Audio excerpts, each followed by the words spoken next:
Welcome to the AME Food Safety Show. Today's topics are critical for any living human being to maintain their bodies in today's world. The first topic, food safety for people who are immunocompromised. This population has been increasing dramatically over the last 20 years, and it will continue to increase as we support our lifestyles.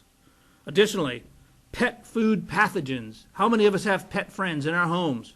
Let's look at the food and look at the potential for cross-contamination. Let's look at chemicals in tobacco cigarettes. And let's look how those chemicals affect the human body and the companies that produce them. Let's also look at the top food companies which produce food which we eat every day, what their motivations are, what their profit margins are, and how they affect your bodies. Let's begin by talking first about a new product that I have developed. It's primarily known as an ultraviolet scanner. It emits ultraviolet light at a certain wavelength, which disrupts bacteria. If you travel quite a bit, you should wand every area which you know you're going to touch in that hotel room. If you use a computer keyboard, a mouse, or other common instrumentalities, you should screen it with this type of technology. I will very soon be coming out with my own brand, and you can buy these very simply for a very low price and use them to effectively disrupt the DNA of those organisms. Again, I'd like to remind everyone that's watching this show to obtain a bumper sticker that says, "Only eat safe food." AME Food Safety Show. I am providing these for free by simply calling 559-827-8245. Again, 559-827-8245. They're mine. They'll be totally free. I paid for them, and I encourage everyone to eat only safe food. Let's begin with our topic, the slideshow, talking about people in immunocompromised situations. As we look at this topic and in this slide, you will see major categories. If you have anybody inside your household that fits in this category, you should strictly monitor the consumption of that food. Let's begin. People with HIV, AIDS, hepatitis A, B, and C, people undergoing cancer treatments, people on certain types of medications which lower or suppress their immune system. Let's talk about old people. Let's talk about young people who have not had an opportunity to be exposed to these organisms. Next slide. What is an immunocompromised human? It is a person that for whatever reason, either an inert bacterial contamination or a transplant or some other medical condition, cannot resist major bacterial contaminations in their bodies. They can become sicker or even die.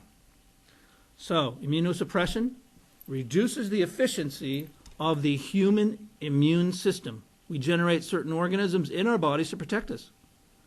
There are common diseases and conditions which are made worse, eventually resulting in death.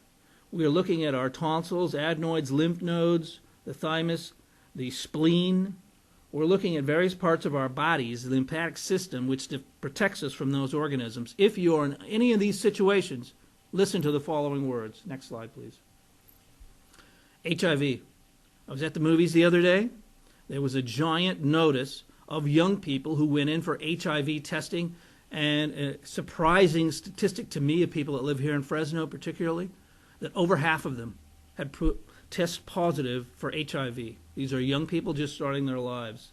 How can it be transmitted? On the far left of that chart, you'll see sexual contact, a pregnancy, an injection from drug use. You'll also see blood transfusions. And the acute infection builds up to a condition known as AIDS. The human immunodeficiency virus is a particularly type of horrible condition for the human body. It breaks it down. You cannot resist. Even a cold is seriously damaging that person's resistance. Next slide, please. People with AIDS, this is a very horrible situation, which is almost 100% death. There are some theoretical treatments, but the bottom line on AIDS is that it is the acquired immune deficiency syndrome. AIDS patients are very sensitive to human bacterial pathogens. Even an E. coli in an apple or an orange or listeria in a cantaloupe will kill them. Next slide. People with hepatitis A, B, and C. The way you get hepatitis is very, very common activities. You're talking about non-sterile needles.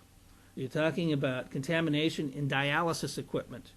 You're talking about contamination from vaccination equipment, anything that penetrates the skin, non-sterile dental practices.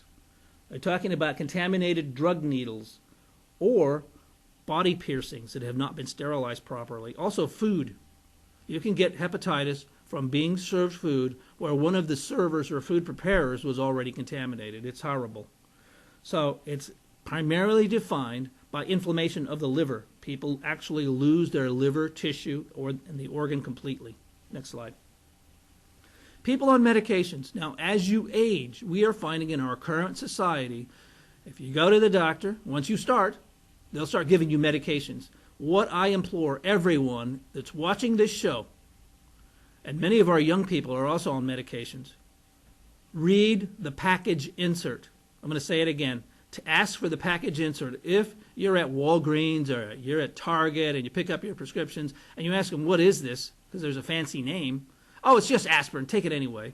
Ask for the package insert on anything that goes in your body. Why am I looking at medications? Because the AME Food Safety Show is about people putting things in their bodies.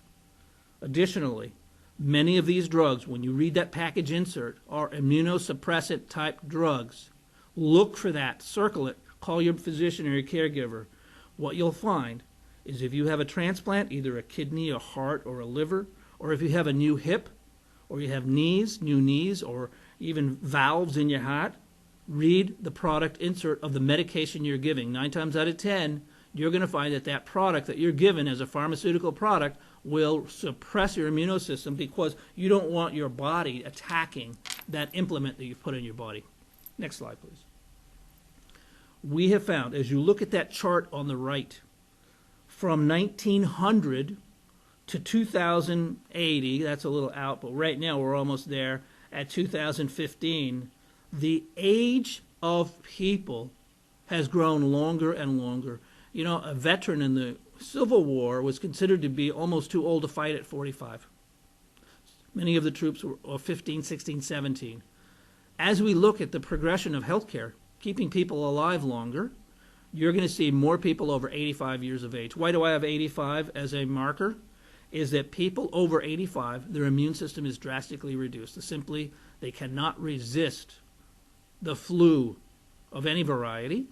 We also find people that are not as immune in their system to resist disease, and they will not generally survive a pathogenic food ingestion. I'll say this in my own experience. I worked on the food company that produced cantaloupes a few years ago, and the bottom line on that is 33 people died. One was a woman, and she was pregnant. That child was female, but the rest were males. Most of them were veterans, and most of them were under the care of the VA system, and they were given almost carte blanche medications which reduced their immune system, and they died. So they served in the military at least 20 years, and then were taken out by a cantaloupe. Next slide. Young people, I'm saying this to all parents, all young people. Why are so many of our young people immunosuppressed? That's a good question. I believe there are environmental exposures to pathogens. I believe people are born with medical challenges. I believe that they will have a complication due to immuno questions. In other words, their body is not responding properly. Another part of our developed society is that our young people are not going out. We're not finding people like we used to be in the 1900s. Children would go out and milk a cow, feed the chickens. They would be exposed to animal pathogens. They might have a runny nose, but they're building a resistance. Many of our young people don't go outside. They're sitting in front of a TV screen or a computer screen many hours of the day, but not going out. Next slide. So here are my recommendations for that fact pattern. I know it seemed horrible, but if you have anybody in your home under the guise of immunosuppression, here are my recommendations to you. Number one, hand washing is critical in all safe food handling. Cook that meat. Keep it separate from the produce. Cook that meat at 165 degrees. Maintain all food contact surfaces as clean as possible. And that special needs humans require enhanced food safety measures. Don't give any of these immunocompromised people food that is risky. Thank you, and I look forward to the next segment. The next segment is talking about our pet friends and the food we feed them. Thank you.